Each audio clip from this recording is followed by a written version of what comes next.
వాయిదా వేయాలని మా విప్ గారు కోరిండు. నేను ఒకటే గౌరవ ప్రతిపక్ష సభ్యులను కోరుతున్నా, రేపు ఈ పాపాలన్నిటికీ పాపాల భైరవుడైన కేసీఆర్ గారిని కూడా రేపు పొద్దున పిలిపిద్దాం. పొద్దునండి ఇప్పుడు సాయంత్రం ఆయన రాడు. సార్ సార్ సార్ అరే ఎందుకు భయపడుతుంది సార్?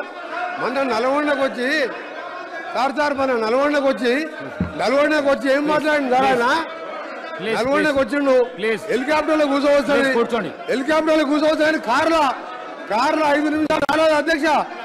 కార్లో లెజిస్లేచర్ ఎల్ఏ మినిస్టర్ గారు అన్న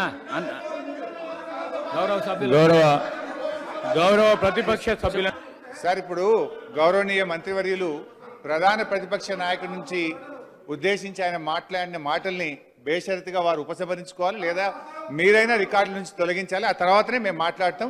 ఈ సభ నడిపే పద్ధతి ఇది కాదు, సభలో మాట్లాడే విధానం ఇది కాదు. మంత్రి గారు ఇది సభకు గౌరవానికి మంచిది కాదు. మీకు కూడా మీరు స్పీకర్గా ఉండి ఈ రకమైనటువంటి భాష అసెంబ్లీలో మాట్లాడితే ఇది ఎంత మాత్రం ఆమోదయోగ్యం కాదు అధ్యక్ష. ఒక మంత్రి గారు ఆయన ఎప్పుడు ఏం మాట్లాడతాడో నోటికి వచ్చినట్టు మాట్లాడితే ఇది మంచిది కాదు. మేము కూడా మాట్లాడచ్చు కదా అధ్యక్ష, నేను అనరాదైంది ఇష్టం ఉన్నట్టు నేను కూడా అనొచ్చు. దయచేసి ఆ వ్యాఖ్యల్ని ఉపసంహరించాలని మిమ్మల్ని కోరుతా ఉన్నాం, లేదా మీరైనా అది తొలగిస్తామని చెప్పిన తర్వాతనే మేము అభిప్రాయం చెప్తాం.